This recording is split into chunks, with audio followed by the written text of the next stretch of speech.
Welcome back to Nigeria now to West Africa particularly, where millions await to see who will succeed Muhammadu Buhari. Now, the country's electoral commission has begun announcing results from the weekend's elections. Let's go to our correspondent, Tesem Akende, who joins us now live from Jos in Nigeria. Thank you very much, Tesem, for your time here on eNCA. Just tell me, first of all, how the counting is going. I know that they've been going state by state, and the last time I checked, it was about 30 of the 36 states that have been counted so far, and Tinubu was leading. Is this still the case?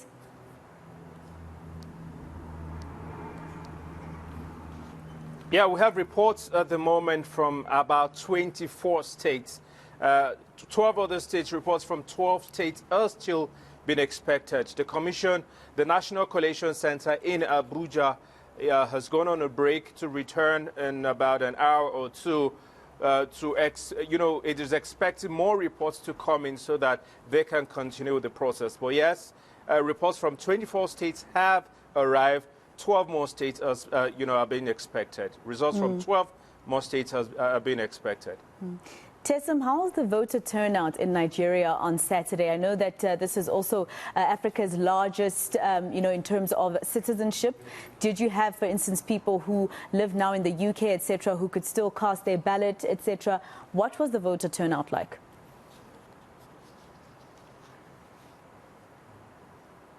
Yeah, the voter turnout was one like never before. Over 90 million people had registered to get permanent voter cards, which is a requirement for ballots to be cast. Of course, not all of them were able to get or went to get the voter cards when they were ready. About 5 million or so did not go to make claims of their permanent voter cards. That's that.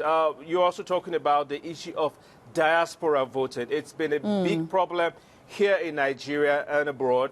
Many Nigerians, in their millions, had advocated, have been pushing, for their rights to, for the parliament to enable them to also be able to cast or participate in the process with their ballots. But that has not, that has not been possible yet, because the parliament would have to tweak or make amendments to the constitution for that to be possible. So at the moment, no Nigerians in the diaspora could not vote or participate in the exercise. Now, Bola Tinubu obviously still leading, and he is from the current governing party. But whether he wins or anyone else, it's going to be quite a difficult task, because they come into office at a time when just like South Africa, Nigeria was also last week grey-listed.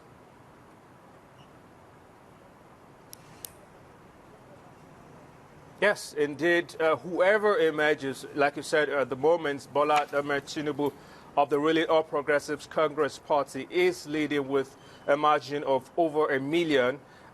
Next to him is former Vice President Atiku Abubakar of the People's Democratic Party, who has about 3 million votes. Just to mention that Tinubu has over 6 million votes. And so the margin is way over 1 million. And then trailing that is Peter Gregory Obi of the Labour Party. One thing that must be said is that whoever emerges will have to, be celebrating such victory with cautious optimism, because, all the contenders also have, voters or Nigerians supporting them. So they will have to be very careful. Whoever emerges will have to be very careful and would have to have an all-inclusive approach to governance, because Nigerians from across regions, from across age, brackets, from across different ethnicities and religions all came out to vote for candidates of their choices. So whoever emerges will have to be very careful and would have to extend the olive branch to other candidates to, have an all-inclusive approach to governance, to the myriad of challenges that are facing Nigeria at the moment.